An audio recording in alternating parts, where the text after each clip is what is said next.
এই মিয়া, কাকে কি বলছেন? এই বাড়িটা বিক্রি হয়ে গেছে। কই গো পল্টুর বাপ, নিচে এসে দেখো এরা সব কি যেন বলছে।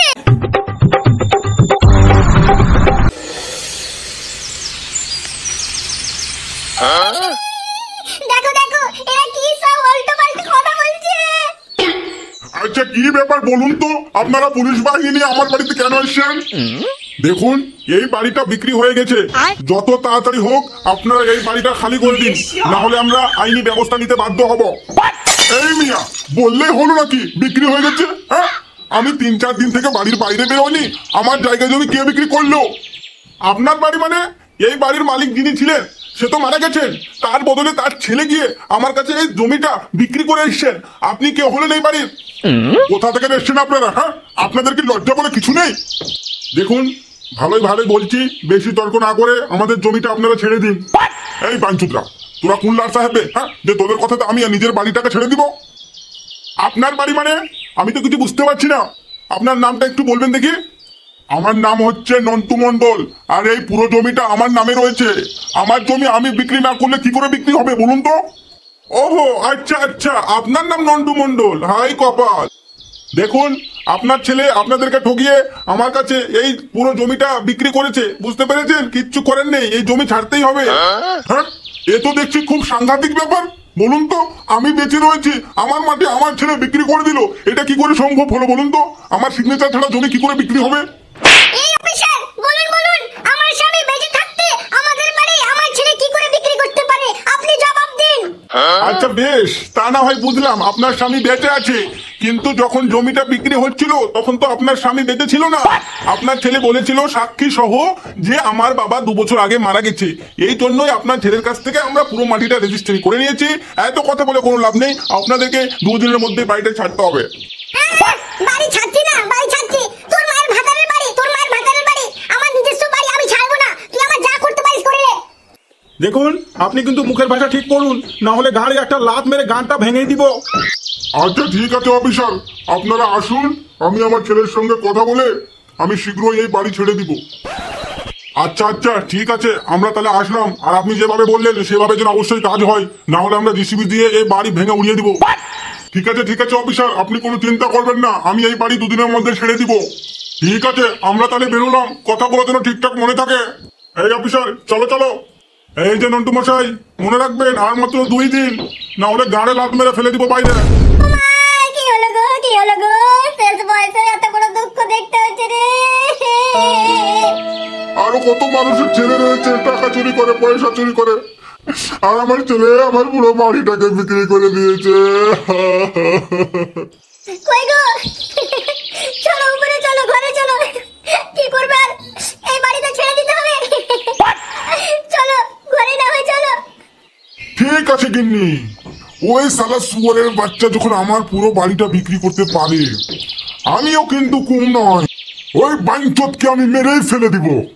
ঠিক আছে চলো তো, আর বাইরে ভালো লাগছে না, ঘরে চলো। ঠিক আছে বে ফুটো, তুই যেখানে আছিস বাড়ি তো আসবি। আইরে সালা, তোর যদি আমি হালুয়া না করেছি, আমার নামও নন্টু না। কি গো, তোমার কাছে বারবার বলছি উপরে চলো, বুঝতে কি পারছো না? হ্যাঁ বেশ বেশ, চলো চলো। আমি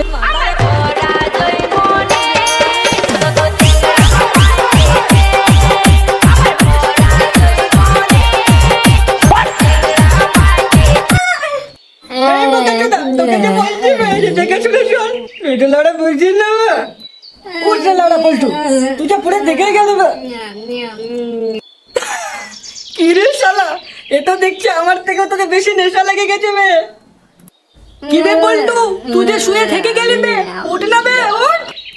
কি বে শালা নুনু মুখো, উঠবি না গাড়ি একটা লাত মেরে চালিয়ে দিব বে। এই শালা বাইঞ্চুদ, বেশি ডিস্টার্ব করিস না, দা আমাকে ঘুমোতে দিস তো। বেশ ঠিক আছে, তুই না হয় ঘুমা, আমি চললাম। তুই থাক রে বাইঞ্চুদ, আমি চলে গেলাম। দুপুর হয়ে গেল, তুমি সকাল থেকে কিচ্ছু খাওনি। নাও নাও, এই খাবারটাই খেয়ে নাও। ভোদার বাল খা, ভোদার বাল খা, কোনো খাবার খাবো না, ভাগ যা এখান থেকে, ভাগ। ওগো, যা হওয়ার নাই হবে, সময় মতো তো খাবারটা খাবে নাকি? খেয়ে নাও না গো, তুমি তো সকাল থেকে কিচ্ছু খাওনি গো। এই শালি খানকি মাগি, তুই ভাগবি এখান থেকে, না তোর গাড়ি একটা লাফ মেরে তোর গাড়টা ভেঙে দিব।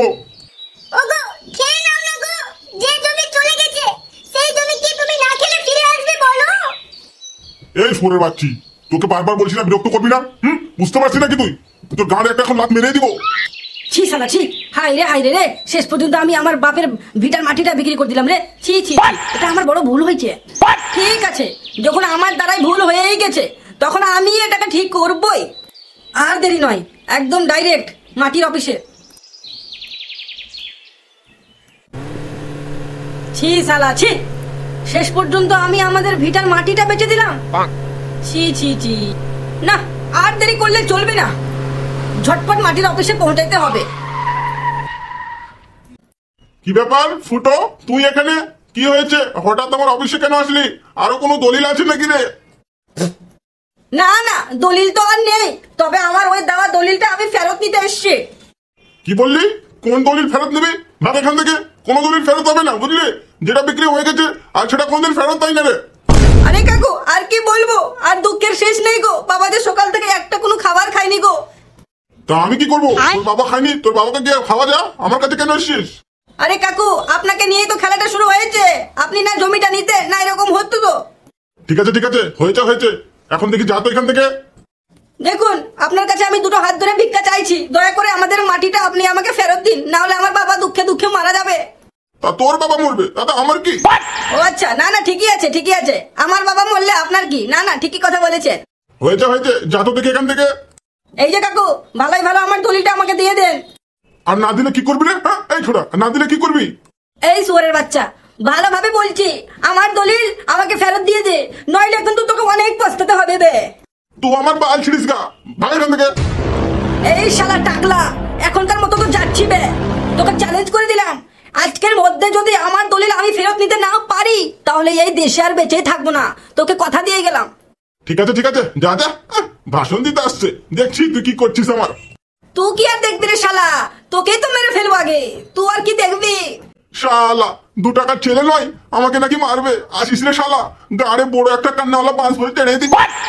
শালা সব কিছু পল্টুর জন্যই হলো, বাইঞ্চোদ শালা না বুদ্ধি দিত না এই দলিলটা বিক্রি করতাম। যাই হোক, যখন বিক্রি হয়েই গেছে তবে একটা না একটা ব্যবস্থা করতেই হবে। কিরে ফুটো, কি হয়েছে বে? মন খারাপ করে বসে আছিস? কে চমচম নাকি? আয় ভাই একটু বস, মনটা বেশ ভালো নেই রে। তোর আবার কি হলো বে? আরে লেওড়া আর বলিস না, বিশাল ঘটা হয়ে গেছে রে। তা বলবি তো নাকি কি হয়েছে? আরে লেওড়া আর বলিস না, ওই শালা পল্টুর চক্করে পরে সব নষ্ট হয়ে গেল বে। কেন বে, পল্টু আবার কি করলো? আরে লেওড়া, মাল খাওয়ার খুব ইচ্ছা করছিল, কিন্তু আমার কাছে কোনো টাকা ছিল না। আর এই বিষয়টা পল্টুকে বললাম বে, আর শালা পল্টু বুদ্ধি দিল যে তোর বাড়ির দলিলটা বেচে দে, তোর বাপ মা তো তোকে টাকা পয়সা কিছু দেই না, তো তুই তোর বাড়ির দলিলটা বেচে দে। দিয়ে কিছু ভাবনা চিন্তা না করবে আর সম্পূর্ণ দলিল পুরো বাড়িটা আমি বিক্রি করে দিয়েছি বে। ওরে শালা, তারপর কি হলো বে? আর কি হবে, বাবা টেনশনে খাওয়া দাওয়া সব ছেড়ে দিয়েছে। আবে চমচম, তোকে আর কি বলবো বে, আমি একটু রাগী হতে পারি, কিন্তু আমার বাবাকে আমি খুব ভালোবাসি বে। আমার বাবার এই দুঃখ আমার দেখা যাচ্ছে না বে, কোনো একটা কিছু ব্যবস্থা করে দেবে। তা তুই মাটিটা কত টাকা বিক্রি করেছিলিস বে? আর কি বলবো, পল্টু বললো 500 টাকা চেয়ে দেখ, দিয়ে আমি মাটির খরিদ্দারকে বললাম যে এই মাটিটার 500 টাকা দিলে দেবো, দিয়ে ওই মাটিওয়ালা বললো 300 টাকা দিব। তারপরে আমরা রাজি হয়ে গেলাম আর 300 টাকার বদলে পুরো দলিলটা বিক্রি করে দিলাম। সুরের বাচ্চারা, 300 টাকায় কোনোদিন মাটি বিক্রি হবে? হ্যাঁ শালা, 1 শতক জমি কিনলে 2 লক্ষ থেকে 3 লক্ষ টাকা, আর তোর নাকি 10-12 শতক মাটি, আর তুই 300 টাকা বিক্রি করেছিস? ছি ছি ছি ছি, তোদের সঙ্গে তো বন্ধুতালি না রাখাই ভালো বে। আবে চমচম, আমার পাশে তো এখন কেউ নেই বে, আর তুইও যেন এরকম বলিস না ভাই, আমার কিছু ব্যবস্থাটা করে দে করে দে। মানে তোকে ওই মাটিওয়ালা ছোট বলে ঠকাইছে বে? 10 লক্ষ টাকার মাটি 300 টাকায় নিয়েছে রে শালা। 10 লক্ষ টাকার মাটি আর আমাকে 300 টাকা দিল? আচ্ছা, আমাকে মানে পুরো ঠকাইছে না? তো তুই কি ওই শালা মাটিওয়ালার কাছে একবারও গেছিলিস বে? গিয়েছিলাম, কিন্তু শালা কোনো কাজ হয়নি, ওই শালা মানতে চাইছে না। ও বলছে যে মাটি কিনা হয়ে গেলে পরে আর ফেরত হয় না। ও ফেরত করবে কি করে বে?